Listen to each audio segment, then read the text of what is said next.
It's nice to have you join us on another great episode of Enterprise Weekend, reaching you from Enterprise Television. I am Henry Ikwebike, and we would, of course, get straight to our conversation for today. But just before we do that, we would then join you to be part of our community and have a say in what we say. You can always reach and find us at enterprisetvnews.com. You may like, comment, and follow us on all our social media platforms at Enterprise TV7. Now let's have our conversation for today, and particularly we will be dwelling on the budget. The Nigerian federal government has proposed a total expenditure of 47.9 trillion naira for the 2025 budget, according to Minister of Budget and Economic Planning Atiku Bagudu. Speaking to journalists after a Federal Executive Council FEC meeting that is chaired by President Bola Ahmed Tinubu, Bagudu highlighted key projections within the medium-term expenditure framework for 2025 and 2027, which the council approved. The framework includes a crude oil price benchmark set at $75 per barrel and a target oil production rate of 2.06 million barrels per day. Additionally, the government has pegged the exchange rate at 1,400 naira to the dollar and set an ambitious goal for a 6.4% GDP growth rate. These targets reflect the government's plan for economic recovery and fiscal stability amid challenges such as currency devaluation and inflation. The MTEF serves as a guide for budgeting and aims to enhance economic growth through strategic public spending. However, achieving the set growth rate and revenue projections may depend heavily on stable oil prices, production levels, and foreign exchange rate conditions, which are very subject to both global and local dynamics. That is what we have to discuss and have a conversation on today. And doing that with us, joining us all the way from Saitama in Japan, we have John Ekerele, Public Affairs Analyst. Good morning to you, sir, and welcome. Welcome to Nigeria and to Enterprise TV. Thank you. Good morning to you and good morning to the viewers all over the globe. Thank you so very much. And also in the studio with all to have Barrister Ufeli, Barrister, Law Public Affairs Analyst. Thank you so very much for your time. Good morning. All right, so let's have a conversation today. I'd love to start with you, John Akerele. And the big question here, the elephant on the table right now is the budget itself. Of course, we know the importance of budget. It helps create a financial stability, but most importantly, track expenses and ensure that plans are followed through. But with what we have today, does it really make sense? Does it really make sense going by the economic turbulence that we have, with all the budget we keep hearing? Does it really make sense? Speak to us. Well, thank you very much for having me. For me, I think that for every responsive government, the welfareism of the people should be your paramount objective and your main purpose, even in governance. And so, as the needs of the people increase, it shows that the money that to be budgeted might also have an increase. But the irony of it is, the budget you are having now, what is the rate of execution of that budget? What is the rate of completion? Now, that you're speaking as against the 2024 budget, isn't it? Yes, okay. 2024 budget. Looking at how much we are making as a nation and how much we need to borrow to augment the budget, have we at any point increased our earnings as a nation? The answer is no. And so if a responsive government would look at what are the loopholes in the last budget, what are the areas that we need to block, what are the areas that we need to cut down on governance, what are the areas that we need to be more efficient? Because when you look at your past year, it's for you to analyze, where am I doing well, where I'm not doing well. It's not every time we are doing well. It's not every time. And so there's need for you to have that critical look at that budget 2024 and say to yourself, have we done well in executing this budget of 2024? The budget that is called the Renewed Hope Budget. Indeed, as the hope of an average citizen may be renewed, even you in the studio, would you say by yourself that 2024 budget renew your own hope as an individual? How much more every other Nigerian Institute of Lagos, Abuja, or So for me, increasing that amount is not the problem. But let's see the little that you have been given, how have you managed it? What is the resultant effect of those ones that you have implemented? How has it affected the livelihood of the people? These are the question marks. These are the KPIs that would say to you as a nation, either you are moving forward or you are going backward. So increasing that budget for me also goes to the fact that how can we say we have 27 trillion naira budget and our income in terms of revenue is about 18 trillion? You understand? Now, you are increasing that to about 47 trillion. Are you saying that our revenue has also increased? No, it means we are borrowing more for this 2025 budget. Now, what are we borrowing more for? These are some of the questions. Is it not that we are borrowing more for more frivolities? Are we borrowing more for things that does not matter? Are we borrowing more for liabilities as we have been used to doing? And so these are the questions that we all need to look at holistically as the people and say to ourselves, if indeed we are serious with ourselves, what are those things that we need to start doing now that can help us increase our revenue as a nation? How can we start blocking loopholes? How can we make governance more effective?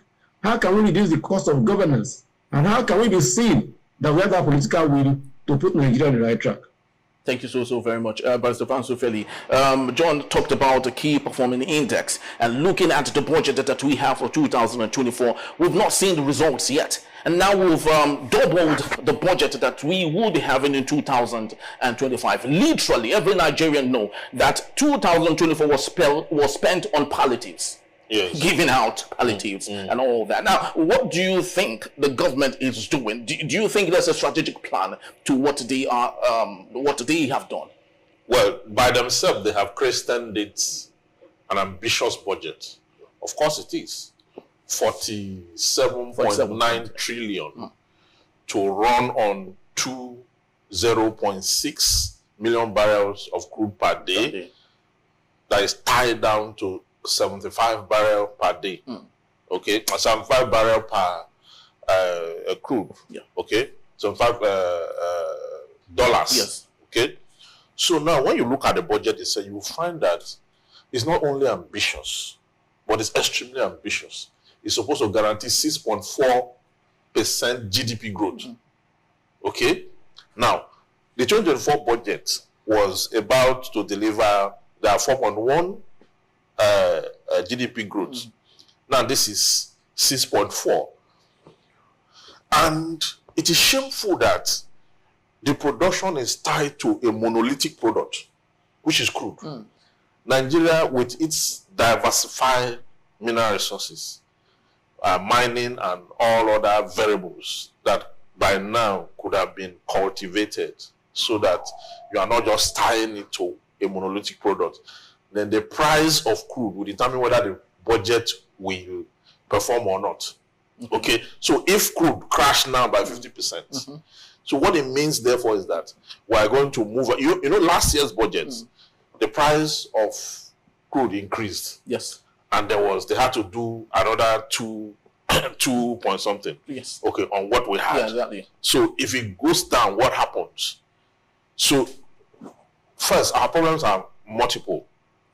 One is that we are tied to one product to determine our GDP, determine economic growth. We have insecurity. We have oil theft that we even make what you are getting now can be impossible. The projection now can be made impossible by oil theft and all that.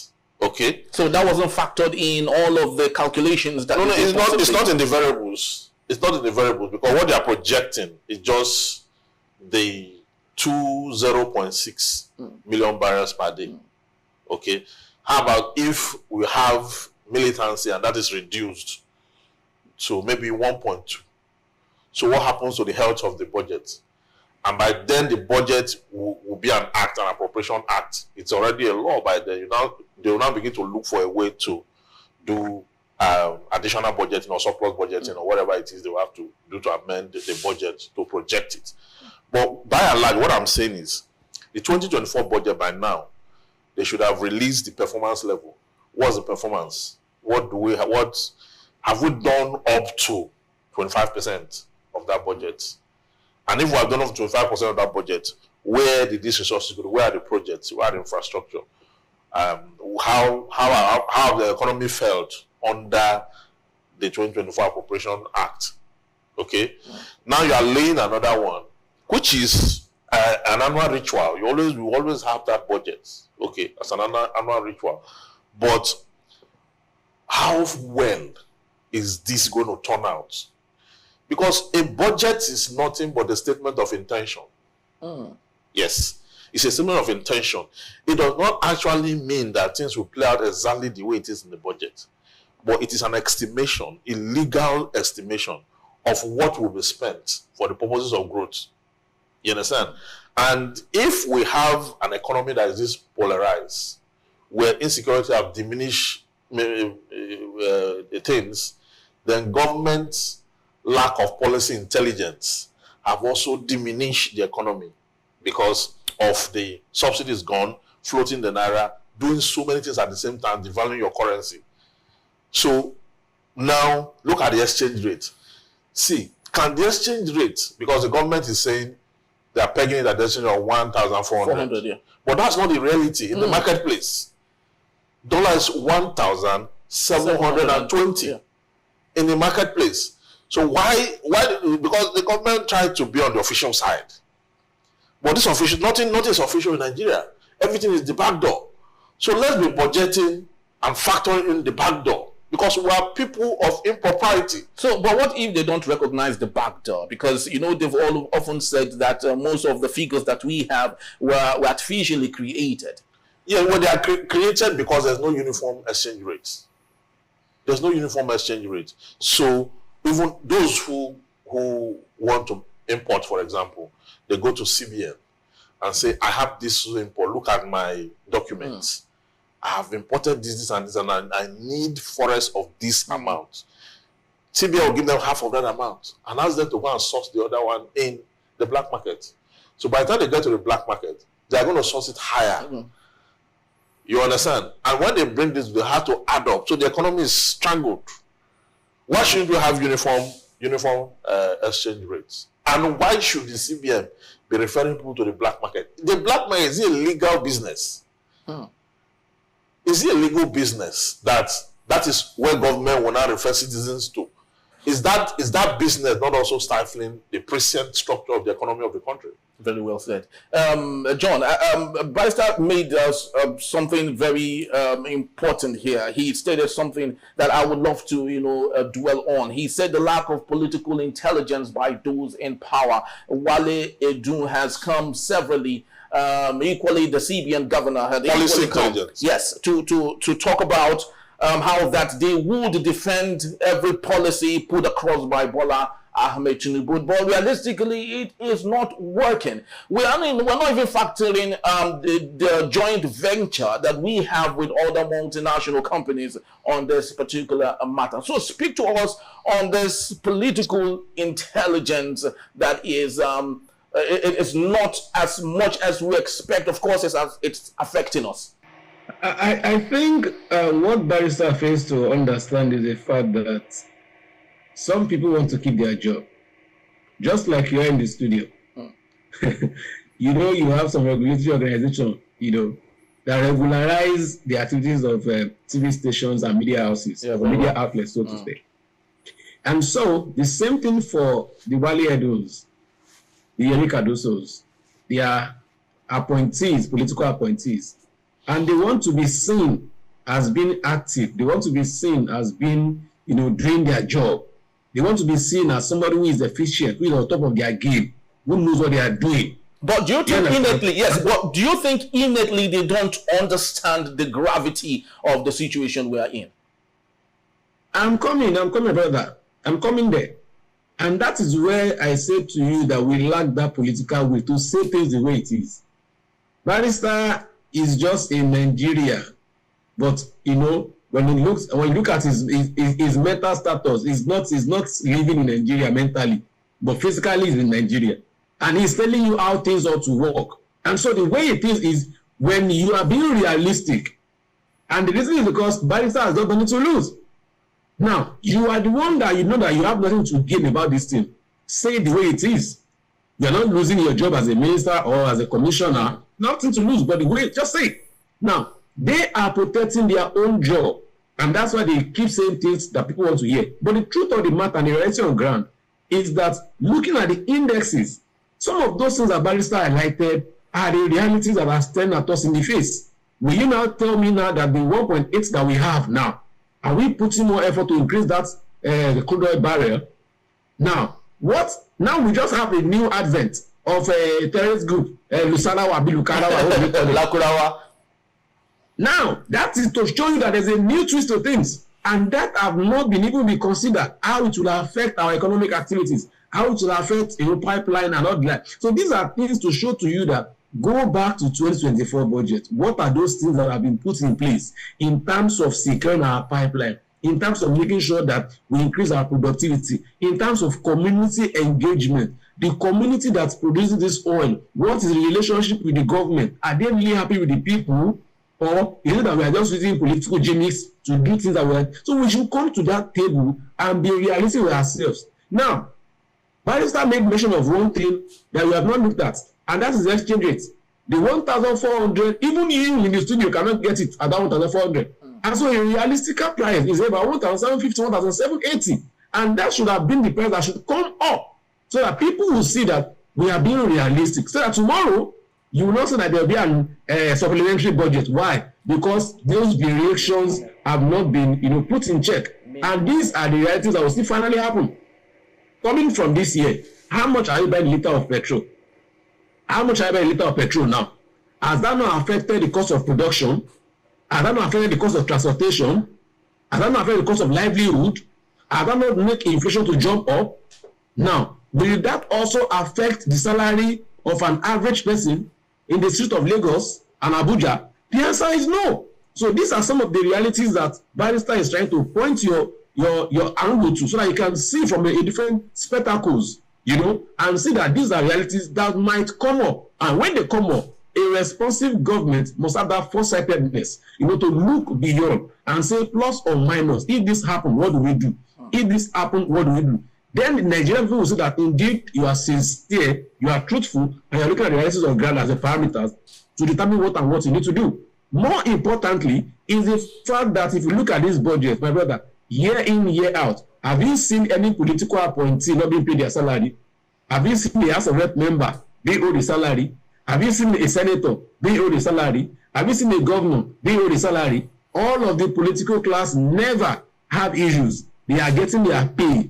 But those people at the lower level, those people at the lower cadre, your civil servants are the ones who get the brunt of all these things. Don't be surprised. The 47 trillion that is being proposed now, they will pass it. You know why? Because those in the higher chamber and those in the lower chamber are also beneficiary of this budget, and so they get their own largesse. They don't give, they don't care about what happens to an average Nigerian. They don't even care the implementation of the budget or the latter.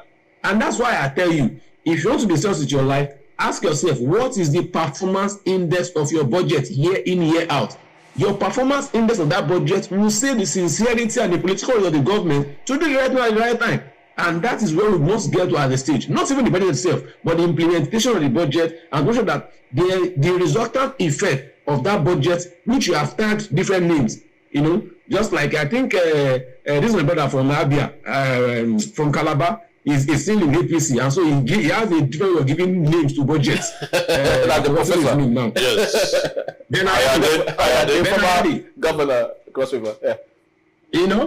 So these are the issues. It's not just about giving names. But the thing is, if you are saying this budget is the renewed hope budget, this is November 2024. My brother, will you say that indeed there's a renewed hope? This is after November 2024. So it shows to you that the implementation of that budget, but the thing is, all of the largesses that go to the political class, are they not approved?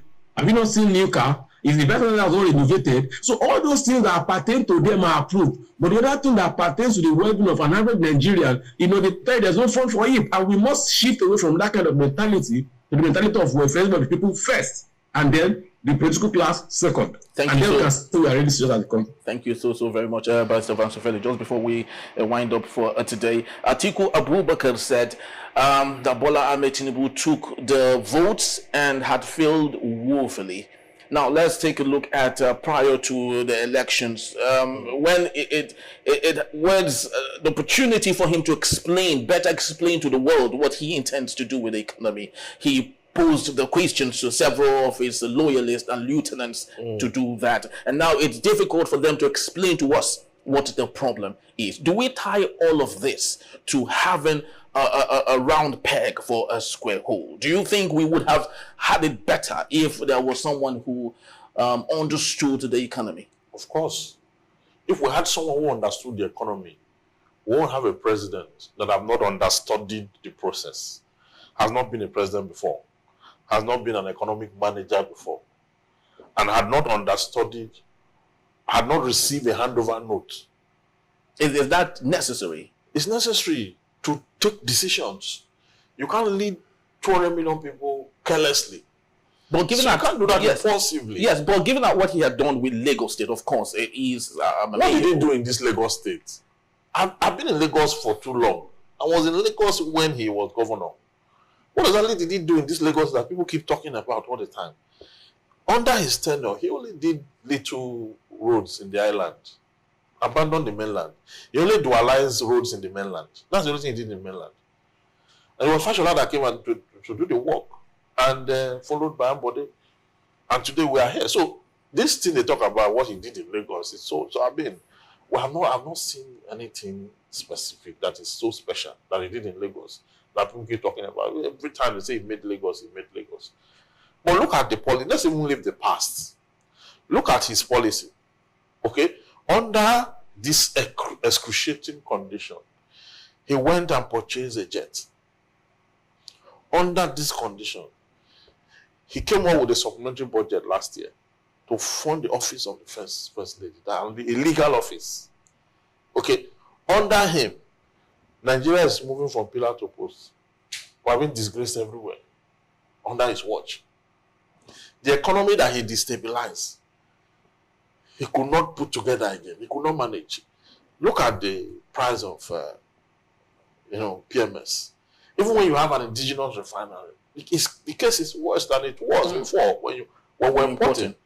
Okay, so all this jam lock, all this confusion is coming from the stream of incompetence, from a leader who cannot lead rightly, because a leader's duty is to be able to move people progressively.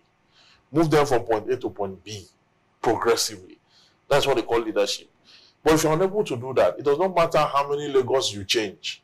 Or if you're not to do that now, okay? If you cannot do that now to improve the lives of the people, okay, as we'll be going on strike very soon, by the way, then you have all these multiple problems and not address one. Not public health care, not infrastructure, not economy, not anything reasonable. And look at the World Bank and the IMF. They are gradually pulling out. They don't want it to be said anywhere that it is part of their advice and policy that gave us this outcome. So they are saying that all our policies are localized, that we are the one creating it by ourselves, but that's not them. So we're involved now in that. So if a leader have not led past, I don't know why people are still blockheaded. Maybe because of psychophancy or some kind of extraterrestrial ailment. People still say he did this, he's the one that... we have not seen any of that. If he did anything in the past, fine. But today, the economy is not moving forward. The people are not moving forward. Unemployment has hit up to another... It's almost about... it used to be 14%. Now it's about 60-something%. Because companies are retrenching. The cost of power supply is there. So many things are happening at the same time. And this president is unable to address just one of the myriads of issues. So where's the competence there? Where's the... this government is not moving forward. That's what it is. Thank you so very much. John, in 60 seconds, please, we're about to drop the anchor for today. Speak to us. Do you think it's ever possible to salvage the situation that we have today?